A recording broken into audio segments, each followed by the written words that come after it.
Welcome to Euro Bangla City SATV News. This is Shibala Alam with our headlines.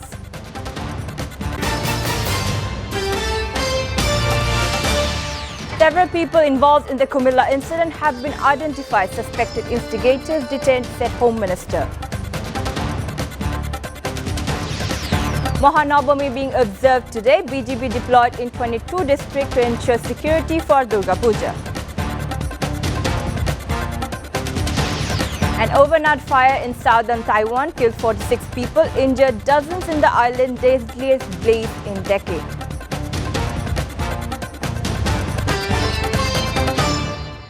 Now the details. Several people involved in the Kumilla incident have been identified and some suspected instigators detained, said Home Minister Asaduzzaman Khan today. The Home Minister made the remarks while talking to reporters after a meeting with senior officials of the police, BGP and RAB. Some of the suspects have been detained in Kumilla and they are being interrogated, he added. Amid the escalating tensions over the Kumilla incident, members of the Board Guard Bangladesh BGP have been deployed in 22 districts, including Chattogram, Kumilla, Norsingdi and Munshiganj district to assist the civil administration.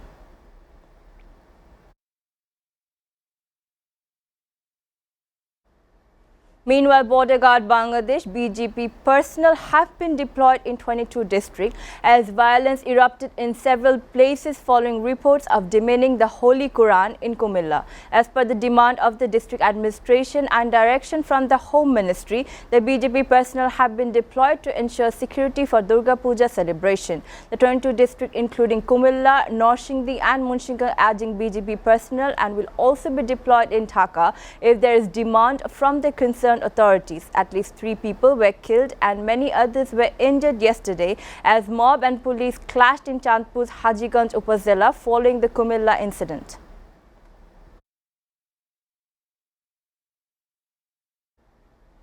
Meanwhile, on the 4th day of the 5-day Durga Puja, the Hindi community of the country is celebrating the Mahanavami today at a different puja mandal at Dhaka and elsewhere across the country. On this day, priests are conducting the rituals that culminate with a devotional offering called Maharatri. Navami Tithi begins with the customary lighting of 108 earthen lamps and offering of 108 lotus flowers. Navami Bhog is being offered to the goddess Durga and distributed among the devotees.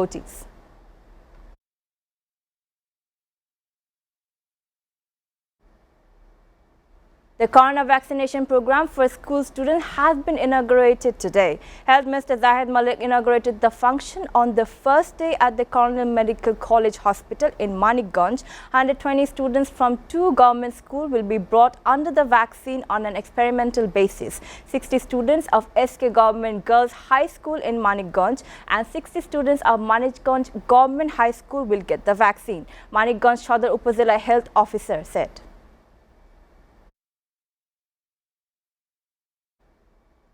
Party Plus Events and the Mountain has organized a housing fair at the DOHS shopping complex in Mirpur to revive the fragile housing sector in the future. Former Army officer AKM Mahfuzul Haq, president of Mirpur DOHS, inaugurated the fair. More than 20 reputed housing companies of the country participated in it. Euro Bangla City Limited is giving free air tickets for Dhaka Cox's Bazar route to the customer only after booking plots in Purbachal and Cox's Bazar of Dhaka on the occasion of the fair. Mahfuzur Rahman, managing director of the company, said that the fair would play an important role in advancing the country's housing sector, which has lagged behind due to the corona epidemic.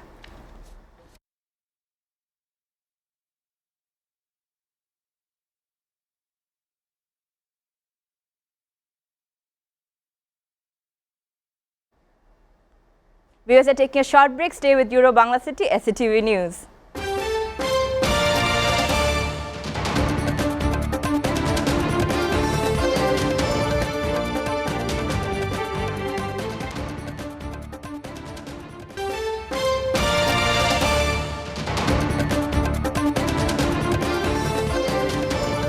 Welcome back. You're watching SATV Euro Bangla City SATV News.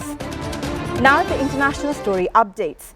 An overnight fire tore through a building in the southern Taiwanese city of Kaohsiung on Thursday, killing 46 people and injuring dozens of others, said officials. The blaze broke out in the 13-story mixed-use building in the small hours of Thursday morning, raging through multiple floors before the fighters finally got it under control. Pictures published by the Taiwan's official central news agency showed smoke blowing out of the building's window as firefighters desperately tried to douse the flames using extendable hoses. Most of the deaths were on floors 7 to 11, which housed residential apartment, fire officials said. A man armed with a bow and arrows killed 5 people and wounded 2 others in southwestern Norway on Wednesday, and the police said, adding that they have been arrested the suspect. The motive for the attacks, which took place in several locations in the town centre of Kongsberg, are unknown. People said terrorism could not yet be ruled out. The 2 wounded were in critical care units in hospital and their lives did not appear to be in danger, said sources. The man who committed this act had been arrested by the police, and according to information, there is only 1 person involved. Police have identified the suspect only as a 37-year-old Danish citizen living in Kongsberg. The U.S. Secretary of State Antony Blinken said Wednesday that the Biden administration plans to press ahead with its plan to reopen its Jerusalem consulate that traditionally engages with the Palestinians despite strong opposition from Israel. The announcement comes as the Washington's top diplomat reiterated a pledge she originally made months ago to reestablish the consulate, which has long been a base of diplomatic outreach to the Palestinians before it was closed by former President Donald Trump. However, speaking at a news conference with visiting Foreign Minister of Israel and the UAE, Blinken stopped short of setting a date for the reopening. The plans for the reopening is part of the Biden administration goal of repairing relations with the Palestine, which have been badly damaged under the Trump administration. Russian President Vladimir Putin says terrorists from war-torn Iraq and Syria are actively entering Afghanistan. The Russian president made the remarks in the video conference with security chiefs on Wednesday. Putin warned the terrorists could destabilize neighboring countries. They can even carry out direct attacks. Taking advantage of the political instability in Afghanistan, terrorists could seek refuge in neighboring countries of the former Soviet Union, Central Asia, and has been in turmoil since the Taliban took control of Kabul. Russia is very concerned about this because they have the military bases in more than one country in the region.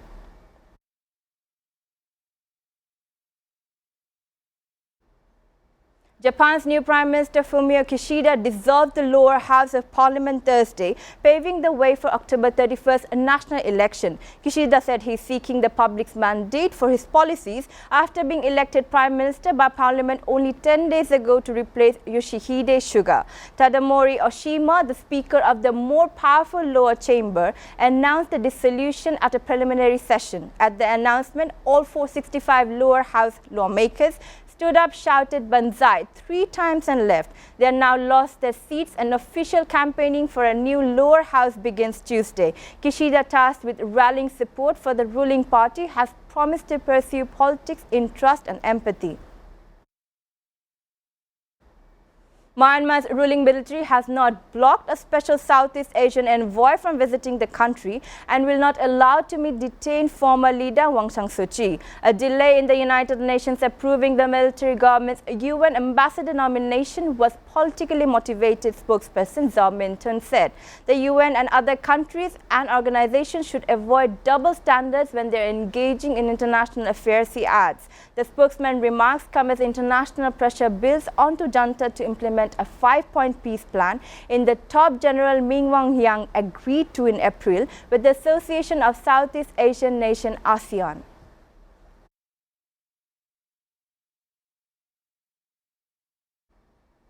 Star Trek's Captain Kirk, William Shatner, flew aboard a Blue Origin rocket ship on Wednesday, becoming the oldest person ever in space. At the age of 90, Shatner was one of the 4 passengers to journey to the edge of space aboard the fully autonomous New Shepard spacecraft, which took off from Texas. The 4 passengers experienced about 3 to 4 minutes of weightlessness and traveled above the internationally recognized boundary of space before returning to Earth. And for Shatner, the experience was literally out of the world. The space trip has marked the second space tourism flight for Blue Origin, which billionaire businessman Jeff Bezos became founded 2 decades ago.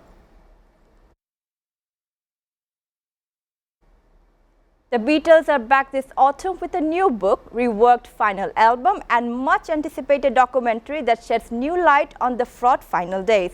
Let It Be, released in 1970, has long been considered the legendary group breakup album. The party, because it was the last album they released, and has also been, it was followed by making of documentary that showed deep tensions among the Fab Four. In fact, Paul McCartney has never satisfied, having been left out in the mixing sessions by Fable producer Phil Spector. A new remix of the album by Gilles Martin, son of the Beatles' usual producer George Martin, aims to bring it closer to the band's wishes. But speaking to NME this week, Gilles Martin admitted that Paul's main issue with what happened is that he normally had to put a lot of input into the arrangement, and he did not do it with Spectator.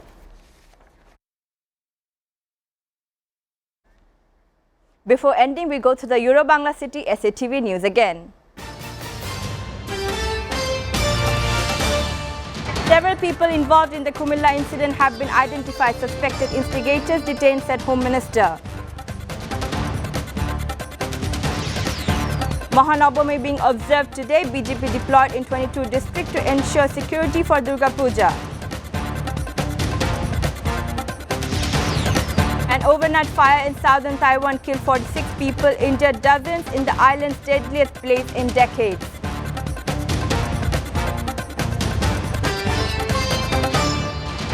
Get up to date so far here on Euro-Bangla City SATV News, and to know the latest news, visit www.satv.tv. Stay with SATV.